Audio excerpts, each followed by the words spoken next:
आज हम बात करने वाले हैं मार्वल्स मूवी के एवेंजर कैप्टन अमेरिका की। जो मार्वल्स के फ़ैन हैं वो कैप्टन अमेरिका को अच्छे से जानते होंगे। आज हम यही बात करेंगे कि किस तरह स्टीव रोजर्स, एक पतला दुबला अनफिट लड़का, कैप्टन अमेरिका कैसे बना। प्रेजेंट डे मूवी के 2011 में कुछ लोग को आर्कटिक में एक दबा हुआ प्लेन मिलता है। उस प्लेन के अंदर सोल्जर्स जाते हैं और वहाँ एक लाल नीले रंग का शील्ड देखते हैं। यहाँ सोल्जर समझ जाते हैं कि यह कैप्टन अमेरिका की शील्ड है। अब मूवी को फ्लैशबैक में 1942 में जर्मनी के ऑफिसर शेमिट को दिखाया जाता है, जो नॉर्वे में गॉड्स की पावर से एक टेसरेट की तलाश में आता है। शेमिट वहाँ के लोगों से पूछता है कि टेसरेट कहाँ है, तो वो नहीं बताते हैं, लेकिन शेमिट चालाकी से वो टेसरेट हासिल कर लेता है और उस जगह को ख़त्म कर देता है। अब यहीं पर मूवी का अलग सीन दिखाया जाता है, जो न्यूयॉर्क सिटी है। कुछ लड़कों को दिखाया जाता है जो यूएसए की चल रही वर्ल्ड वॉर 2 में सेना में सोल्जर्स बनना चाहते हैं। यहाँ पर स्टीव रोजर्स को दिखाया जाता है, जिसको फिजिकली अनफिट होने के कारण उसको सेना में नहीं लेते हैं। अब यहाँ स्टीव रोजर्स को दिखाते हैं जो एक आदमी से पिट रहा होता है। तभी वहाँ स्टीव का दोस्त बकी बार्न्स आकर उसे बचा लेता है। अब स्टीव और बकी बार्न्स को एक प्रोग्राम में दिखाया जाता है। यहाँ स्टीव और बकी बात कर रहे होते हैं कि स्टीव बोलता है कि उसको आर्मी में आना है, वो उसके लिए कुछ भी करेगा। यह सब बात वहाँ खड़े डॉक्टर अब्राहम एस्क्रीन सुन लेते हैं। अब स्टीव को वापस आर्मी के लिए मेडिकल फिटनेस के लिए दिखाते हैं और अब डॉक्टर एस्क्रीन को भी दिखाते हैं। यहाँ पर डॉक्टर एस्क्रीन स्टीव को उसके एक साइंटिफिक एक्सपेरिमेंट के लिए आर्मी में ले लेते हैं। अब स्टीव रोजर्स एक सुपर सोल्जर नाम के एक्सपेरिमेंट का हिस्सा है। यही मूवी में शेमिट और डॉक्टर जोला को दिखाया जाता है, जो टेसरेट की एनर्जी को कंट्रोल करना सीख लेते हैं ताकि वो इस दुनिया पर राज कर सकें। अब मूवी में एक्सपेरिमेंट से पहले डॉक्टर एस्क्रीन और स्टीव को दिखाया जाता है, जहाँ पर डॉक्टर एस्क्रीन उसे एक्सपेरिमेंट के साइड इफ़ेक्ट बताता है और बताता है कि उसके साथी शेमिट ने इस सीरम को बनने से पहले ही अपने ऊपर एक्सपेरिमेंट कर लिया था, जिसके कारण शेमिट की बॉडी में कुछ चेंजेस हो गए, लेकिन अब यह सीरम पूरी तरह तैयार है। अब स्टीव को एक्सपेरिमेंट लैब में दिखाया जाता है, जहाँ पर उसका एक्सपेरिमेंट होना है। यहाँ शेमिट को डॉक्टर एस्क्रीन के लैब का पता लग जाता है और उस लैब में शेमिट अपना एक किलर भेज देता है। मिस्टर स्टार्क को दिखाया जाता है, जो वहाँ लैब में होते हैं। अब यहाँ स्टीव पर एक्सपेरिमेंट स्टार्ट होता है। सीरम स्टीव की बॉडी में इंजेक्ट किया जाता है और बीटा रेस की डोज दी जाती है।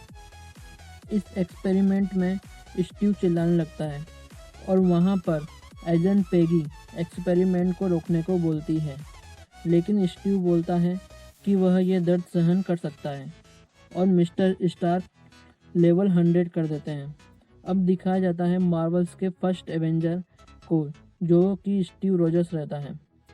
यहाँ स्टीव की बॉडी में फिजिकल चेंजेस हो जाते हैं। अब शेमिट के भेजे हुए किलर डॉक्टर स्किन को मार देता है और बची हुई सीरम को लेकर भागने लगता है। स्टीव रोजर्स उस किलर के पीछे भागने लगता है, जहाँ वो गाड़ी की स्पीड से भी तेज़ दौड़ने लगता है।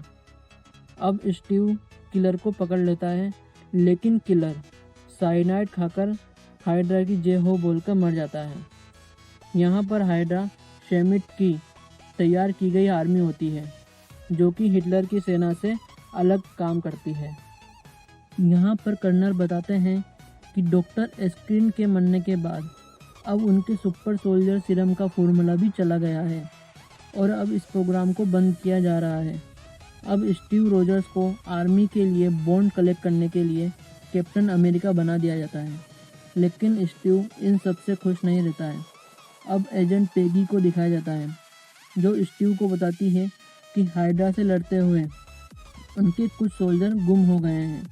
स्टीव उसके बारे में पूछता है तो उसको पता चलता है कि उसका दोस्त बकी बार्न्स भी वहीं था और वो भी गायब है। अब स्टीव उसके दोस्त को बचाने के लिए अकेला हाइड्रा के बेस कैंप में चला जाता है। वहाँ पर वह उसके दोस्त बकी बार्न्स और दूसरे सोल्जर्स को बचा लेता है। शेमिट और डॉक्टर जोला भी वहीं होते हैं। यहाँ पर शेमिट का दूसरा फेस दिखाया जाता है, जो कि पूरी तरह से लाल हो चुका होता है। शेमिट यहाँ अपने फेस को छुपाने के लिए खुद के ही फेस का एक मास्क पहनता है और यहाँ पर शेमिट का दूसरा नाम रेड स्कल पता लगता है और वहाँ से रेड स्कल और डॉक्टर जोला भाग जाते हैं। अब Steve Rogers AKA captain America अपने आर्मी बेस कैंप में लौट आता है। कैप्टन अमेरिका रेड स्कल के बेस कैंप के बारे में बताता है। यहाँ मिस्टर स्टार्क और कैप्टन को साथ में दिखाते हैं, जहाँ पर मिस्टर स्टार्क कैप्टन को कुछ शील्ड दिखाते हैं। उनमें से कैप्टन को वाइब्रेनियम से बनी एक शील्ड पसंद आती है। इस शील्ड पर एजेंट पेगी गन चला देती है और यह शील्ड बुलेट्स को रोक लेती है। आगे कैप्टन अमेरिका उसकी स्पेशल आर्मी के साथ रेड स्कल के बेस कैंप को धीरे धीरे ख़त्म करने लगता है और कैप्टन अमेरिका को पता चलता है कि रेड स्कल का साथी डॉक्टर जोला ट्रेन से कहीं जा रहा होता है। अब कैप्टन और उसका दोस्त बकी उस ट्रेन पर जाते हैं। जहां पर हुई लड़ाई में कैप्टन का दोस्त बकी ट्रेन से गिर जाता है और डॉक्टर जोला को पकड़ लिया जाता है। अब डॉक्टर जोला को दिखाया जाता है, जो कि कैद में रहता है। कर्नल डॉक्टर जोला से रेड स्कल का प्लान के बारे में पूछते हैं तो डॉक्टर जोला बताते हैं कि रेड स्कल बड़े बड़े स्टेट पर मिसाइल से हमला करने वाला है। अब कैप्टन अपनी गाड़ी से अकेला रेड स्कल के बेस कैंप पर हमला कर देता है और खुद को सरेंडर कर देता है। अब कैप्टन की आर्मी भी बेस कैंप में आ जाती है। अब यहाँ पर रेड स्कल की हाइड्रा आर्मी और कैप्टन की आर्मी की लड़ाई दिखाई जाती है। इसी बीच में रेड स्कल टेसरेट क्यूब लेकर अपने प्लेन से भागने लगता है। यहाँ पर कैप्टन अमेरिका कर्नल और एजेंट की मदद से उस प्लेन पर पहुँच जाता है। अब कैप्टन इस प्लेन को संभालता है, जिसको ऑटो पायलट पर रखा जाता है ताकि सभी मिसाइल सही जगह पर गिरे। कैप्टन अब इस प्लेन को क्रैश करने की बोलता है। यहाँ पर एजेंट पेगी और कैप्टन की लास्ट बार बात होती है और कैप्टन आर्कटिक में प्लेन क्रैश कर देता है। बहुत टाइम बाद टेसरेट क्यूब मिस्टर स्टार्क को मिल जाता है। अब प्रेजेंट टाइम 2011 में दिखाया जाता है, जहाँ पर कैप्टन को 1940 वाले बने हॉस्पिटल और रेडियो सुनाया जाता है, लेकिन उसको पता लग जाता है कि वह कहीं और है। तभी कैप्टन भागते हुए न्यूयॉर्क के टाइम स्क्वायर में आ जाता है, जहाँ शील्ड के डायरेक्टर निक फ्यूरी को दिखाया जाता है। निक फ्यूरी बताता है कि वो 70 साल से बर्फ में जमा हुआ था। अब यहाँ पर मूवी ख़त्म होती है। पोस्ट क्रेडिट सीन में निक फ्यूरी अपने एवेंजर्स प्रोजेक्ट को लेकर कैप्टन से मिलता है और यहाँ पर एवेंजर की एक झलक दिखाई जाती है।